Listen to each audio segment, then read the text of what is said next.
humano, cuando su sistema de defensa encuentra célula que no es de él o de ella, ataca, se prende. ¿Cómo rayos una mujer debe en su interior a otro ser humano, del cual la mitad de su material genético no es de ella, es de un ajeno? Debe haber modificaciones y adaptaciones inmunológicas durante la gestación, y muchas de estas adaptaciones son las que les explicarán ciertos problemas que una embarazada enfrenta. Una embarazada es más susceptible de infecciones por X y Z razones. Pues de eso lo revisamos de flores. Esta será casi de las últimas partes de este tema. Ok, con ese preámbulo de todo lo que vamos a conversar aquí, este capítulo lo iniciamos sin que se dieran cuenta durante segunda semana. Ahí lo iniciamos. ¿Por qué?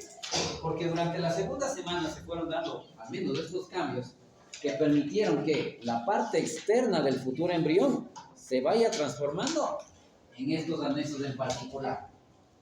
¿Qué anexos recuerdan ustedes de la segunda semana? Ahí está la cosa.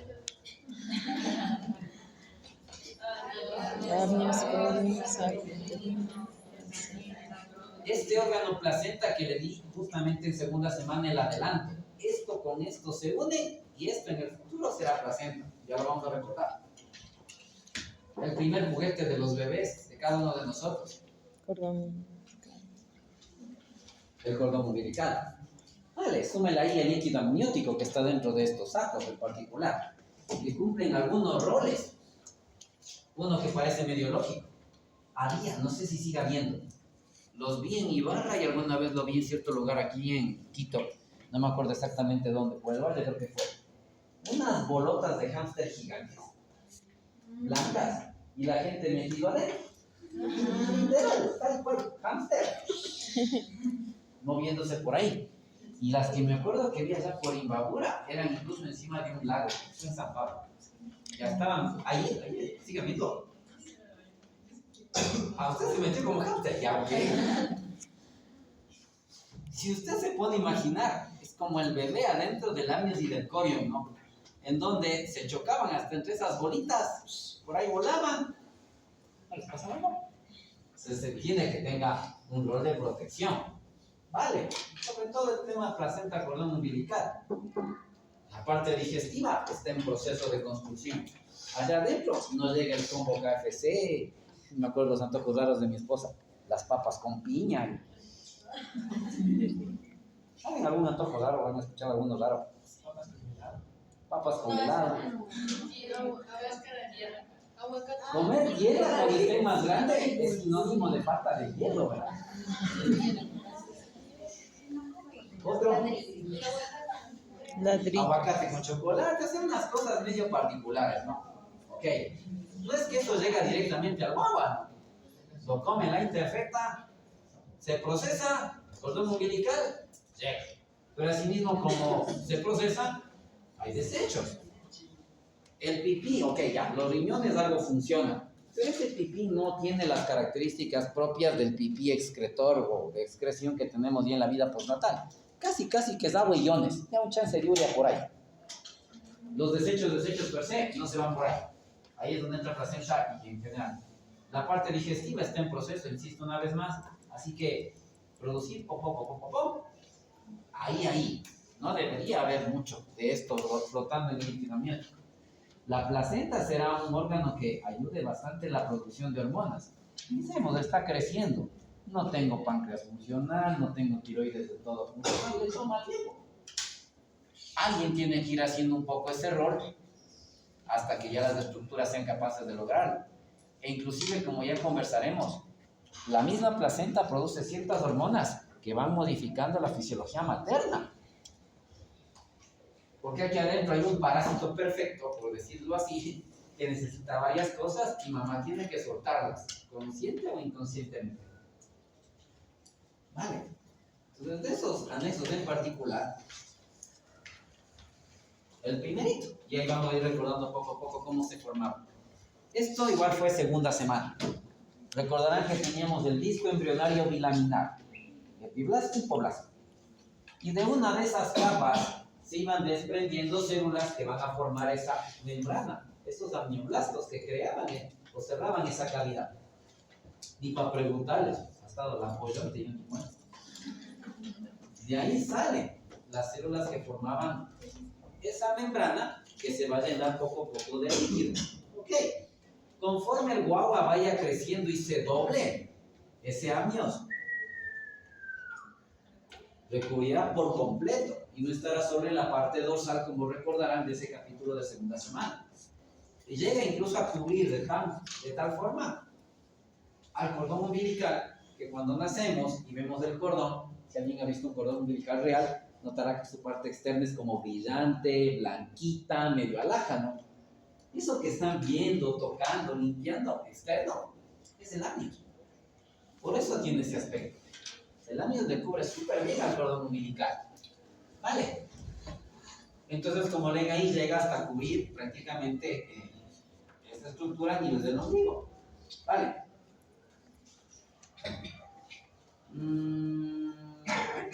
Difícilmente creo, lo dudo.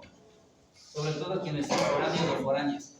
No creo que tengan, hay que ser realistas, uno sobrevivía prácticamente. Yo no fui foráneo, pero tuve mis limitaciones. Mi esposa sí lo fue.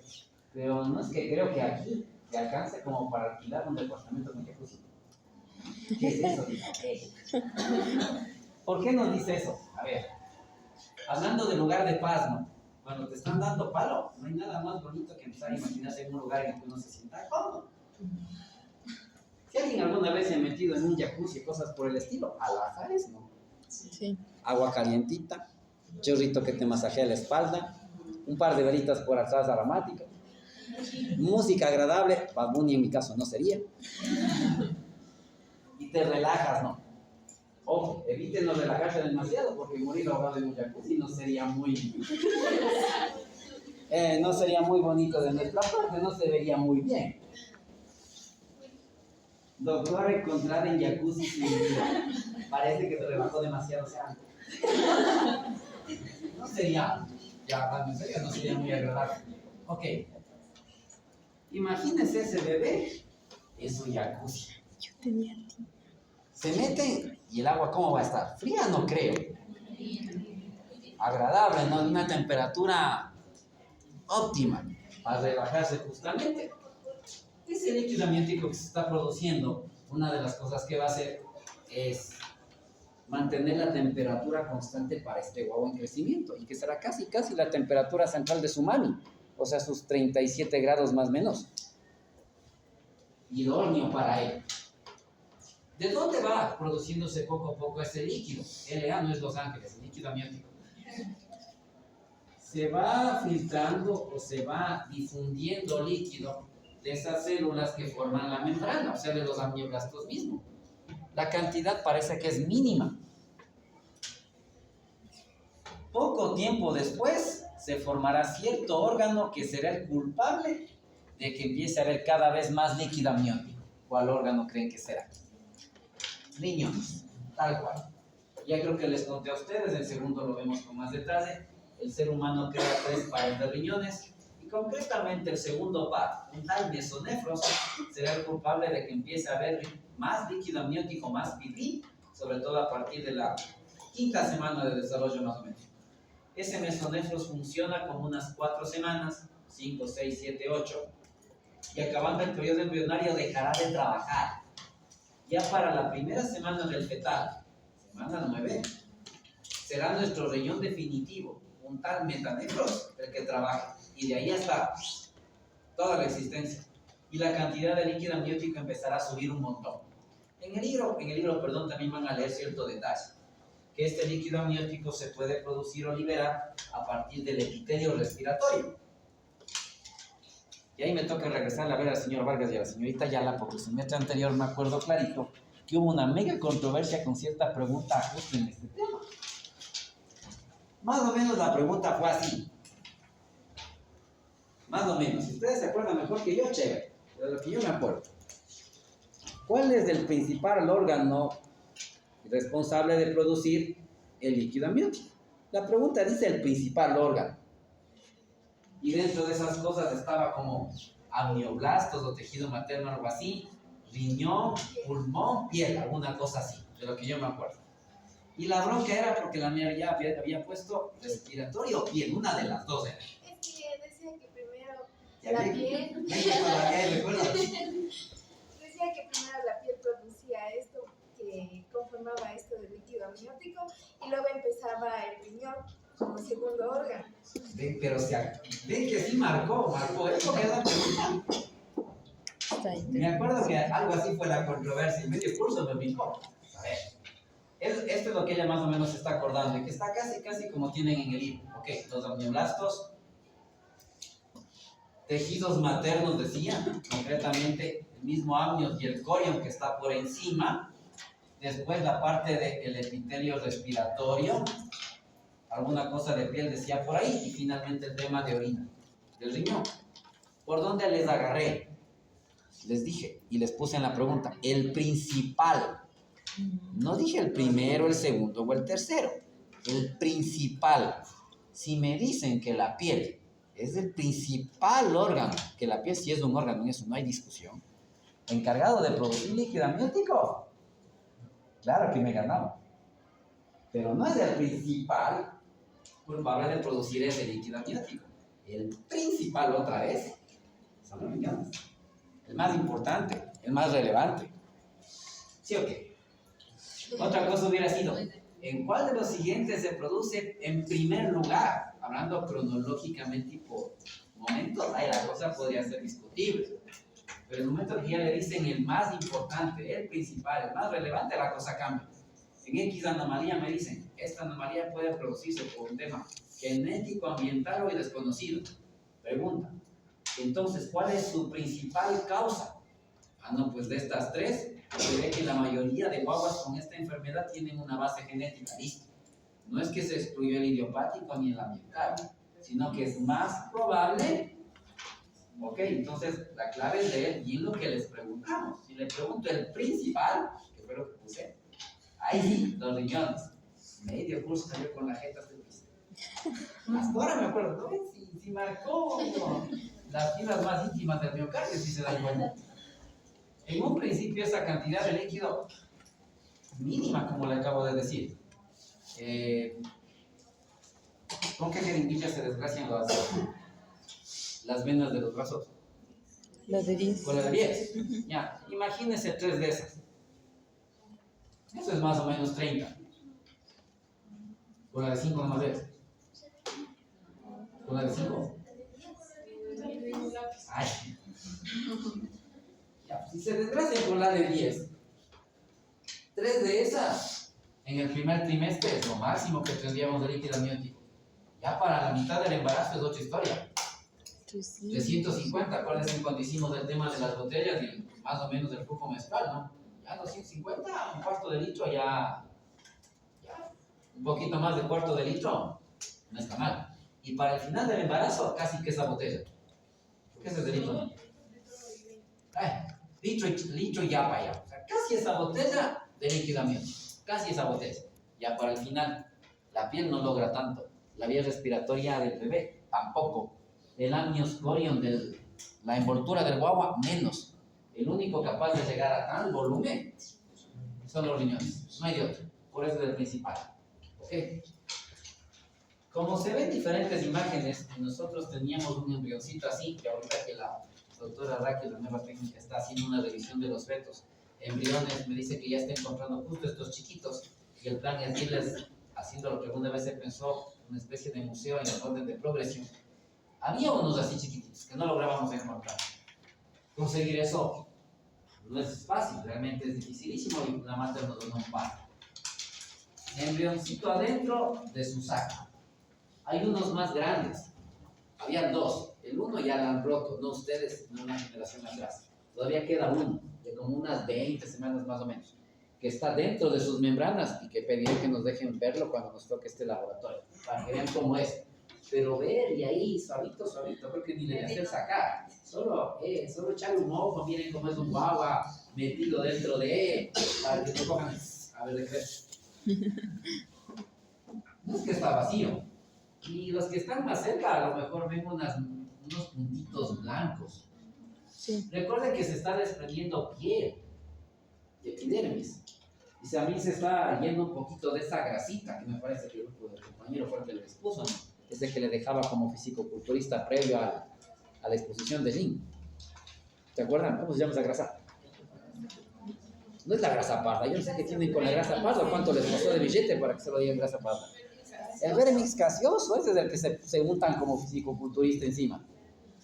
¿Se han visto? Es así, y el resto. Irán a ver. No me van a cachar. Esas personas, aparte de hacer un pequeño calentamiento, sientan, creo que es aceite mismo, ¿no? Es algo graso, para que queden brillositos. Y se pintan, o sea, como ustedes cuando se eliminan los músculos. Se hace body painting y se ponen esa cosa grasosa encima. Ella tiene contactos por ese mundo, entonces ya, ok. Vale. Entonces se está desprendiendo un poco de esa grasita y células sobre todo, y eso crea ciertos grumitos. Así que un líquido amniótico normal se ve así. Clarito, transparente y unos pequeños grumos por ahí. Unas cositas blancas, que es lo que uno espera. Su gran composición en su mayoría está compuesto por agua. Por eso es lo que leen ahí. Y en esa agua nadando estos grumitos. Y dentro de esos grumitos algunas cosas. Moléculas orgánicas tal cual, ya cachan de dónde serán estos lípidos. Obviamente las células, algo de compuestos químicos como hormonas, y puse algo en grandote con mayúsculas. Meconio. ¿Se acuerdan qué es meconio? No la primera orina. Es del 2. Las primeras, ¿qué? Del 2. Ya, pero entendieron el 2, ¿no? El primer popó de los huevos. En esencia, ese popó, como ya repasaremos el segundo, con quienes me toque, hablaremos un chance de eso un poquito, cuando vemos digestivo. En esencia es oscuro, medio como la brea en la consistencia, súper pegajoso, un verde bien opaco, sin embargo es como brillante. Usted le ve y parece como esa crema que se untan los fisicoculturistas ya con el pigmento completo. Ok. Normalmente el bebé no lo libera al líquido amniótico, lo que se libera es tan poquito, escaso, que si le lográsemos ver sería como un microscópico suerte. Está contenido en la tripa del bebé. Cuando nazca y empieza ahí sí a funcionar el tubo digestivo, lacta y se libera. Eso es lo que debería ocurrir. A veces se libera antes de otro, porque hay cosas que están ocurriendo al bebé y no cosas buenas. Para que un bebé libere meconio, quédese con eso por ahora, están pasando cosas malas. Punto. Están pasando cosas malas, cosas que ya estudiaron.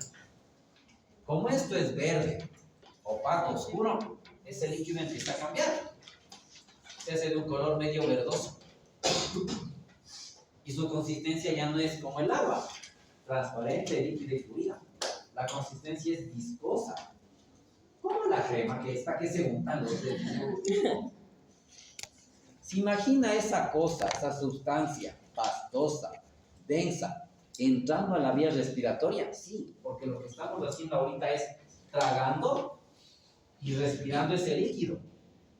Si es de líquido, entra a la vía respiratoria y favorece su desarrollo, le infla como globo. Pero si está entrando algo denso y pastoso en la vía respiratoria, cuando ya nazca, ¿cómo respira? Síndrome de aspiración de líquido amniótico meconiano, SALAM se le llama, y lo estudiarán en pediatría. Es una cosa terrible, ya, terrible, terrible. Un guagua que aspiró ese meconio no la va a pasar nada bien, puede fallecer o si pasa algo más y sobrevive, puede quedar hasta con secuelas de su cabecita. Y que no es nada muy agradable que digamos. Ok. ¿Qué otra cosa cumple este líquido amniótico? Hay algunas funciones no como líquido, sino como líquido y más bien las membranas que contienen este líquido. Ok. Funcionar como esa bola de hámster humana que alguna vez vi, funciona. Sirve para protegernos. Con el espacio que se crea, las extremidades se pueden mover. Como ya irán leyendo para esa prueba, el que la extremidad se mueva le permite desarrollarse. Si no hay espacio, como la compañera de sufrir con la cadera, no solo la cadera, compañero, toda extremidad que está limitada en su movimiento puede tener defectos. Por ahí hay ¿cómo lo decimos así medio así?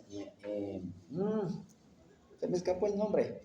Alguien tiene que hablar de cierto defecto de columna en donde la persona queda como torcida, o el bebé nace como torcido.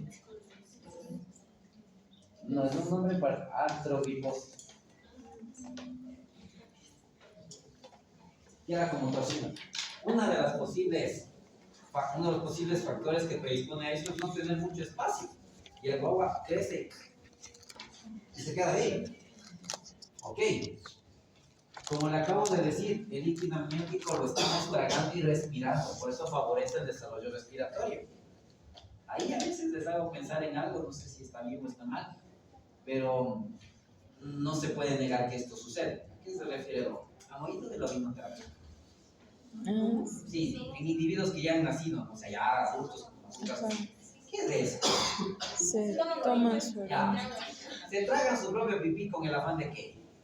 Dice que tiene beneficios para Hasta para la piel dice ella, bueno, tiene urea. Y eso no es que sea muy bueno para la piel, es irritante. ¿A dónde quiere llegar? Ningún ser humano en este planeta que esté viva puede decir que jamás hizo orinoterapia con su propio pipí.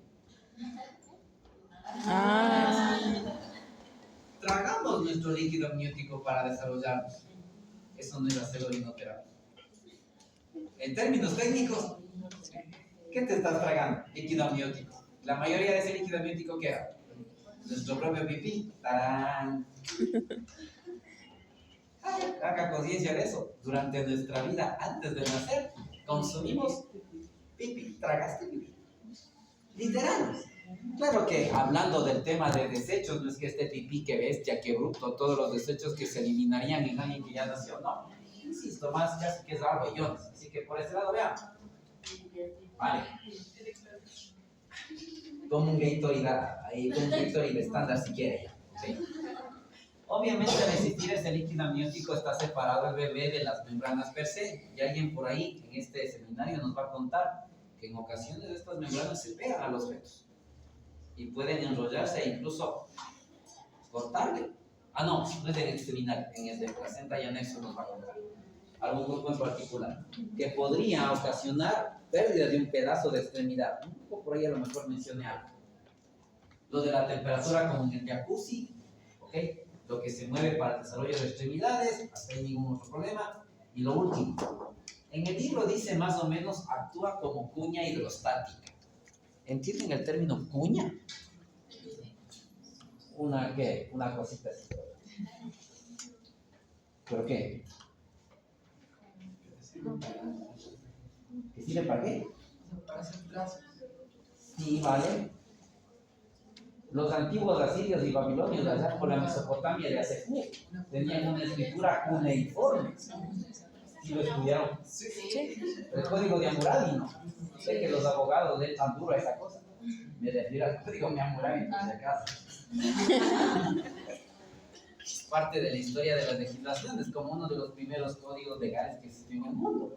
Así que, según sé, lo estudian, pero al detalle, según sé. O sea, algo puntón, ¿no? Que dice que ellos lo usaron como para escribir. Y aquí él dice como para hacer trazos, dibujar, sintetizar, alguna cosa por el estilo. Ya. Al decir hidrostático, ¿qué idea nos da? Agua, ¿no es cierto? ¿Los líquidos ejercen presión? Sí. El agua contenida en estas membranas ejerce presión hacia la pared de sus membranas que lo contienen, ¿sí o qué? Ya, listo. Imagínense pero de cabeza. Y ya no así de chiquito a chiquita, sino ya de 38 semanas, listito, a punto caramelo para salir. Dado la vuelta, está ahí abajo, encuentra algo cerrado, un tal orificio cervical interno, y dice, ok, o te abres o te abro. Como ya veremos en este capítulo, literal, le abre, literal. Y parte de ese proceso lo va a hacer el amnios, intentando salir por ese orificio. Entonces imagínense ya, por aquí el cervix, por ahí abajo el cervix,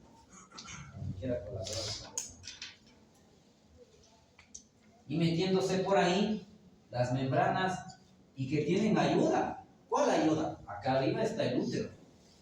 Y si hablamos ya del trabajo de parto, el útero está haciendo fuerza. Si alguien alguna vez ha conversado con alguien que ha dado a luz, si alguien de ustedes ya dio a luz, sabrá que al decir fuerza del útero, hablamos de palabras mayores. Yo creo que hasta uno de esos pepudos, sintiendo una contracción, pediría piedra al creador. Literal, o sea, ya lo estudiarán, se mide en algo llamado unidades Montevideo, la fuerza con la que esta vaina se contrae. Y es tan fuerte que eso de esos videos que por ahí se cuelan, de hombres a los que les han puesto una banda simulando convulsiones, sí les han visto que literal están pidiendo mátame, pero ya termina esto. Peor que babosa con sal encima. Es que en serio la fuerza que hace es, ya lo sentirán alguna vez, un útero contrayéndose es brutal como se contrae. Es una presión bien grande. Haciendo presión aquí, los líquidos por sí mismos hacen presión. Todo se combina. Es cada vez más fuerza, más fuerza, más fuerza. Y un guau ahí metido, más fuerza. Y todo queriendo salir por un orificio de este color. Jesús, María y José, no. Ya. Así que o te abres o te abres. Ya le van cachando cómo. Ya conversaremos, al final se abre 10. Y por esos 10, todo esto te tiene que salir.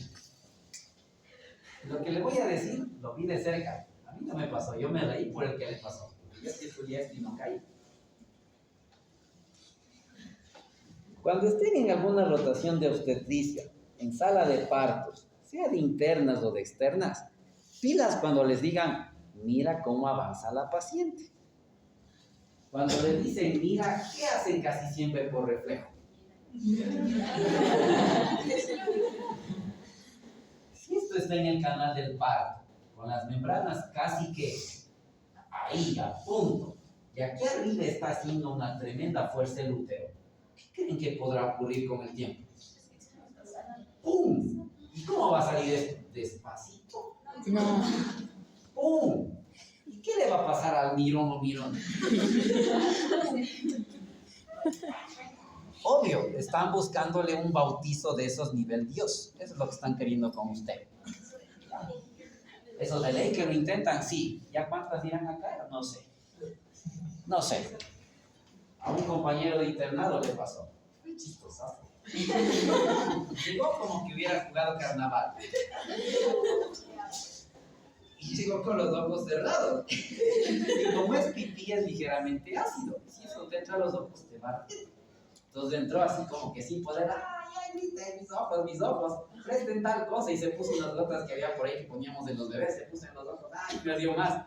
Era ridículo, o sea, llegó así un mojadote. En ese entonces había unos chicles que se llamaban Catabú, no sé si ustedes los conocen. Sí. ¿Está bien? Sí. El tema es que ya no hay esa propaganda, o al menos yo no lo he visto. Que se jactaban de su centro líquido y la propaganda se basaba en que alguien lo mascaba y le mojaba. Le bautizamos interno católico. Por obvias razones, literal el chicle le explotó en la cara. ¡Bum! O sea, ¡bum! Por Dios, entonces, pilas, los líquidos ejercen presión. Esto va a ser fuerza, presión para ir abriendo el canal del parto. Cuando ya llegue a cierto punto, esto, ¡pum! O sea, ¡pum, pum! En serio, ¡pum! Y cuando uno está en eso, lo que va a hacer es tratar de controlar el pum, o sea, que no salga todo, sino hacer ciertas cosas para que sea más amigable el pum. Lo menos sabio que puede hacer usted ahí es verificar el pum. Ok, iremos viendo un par de nexos por allí, hasta que ya entremos en placenta tercera.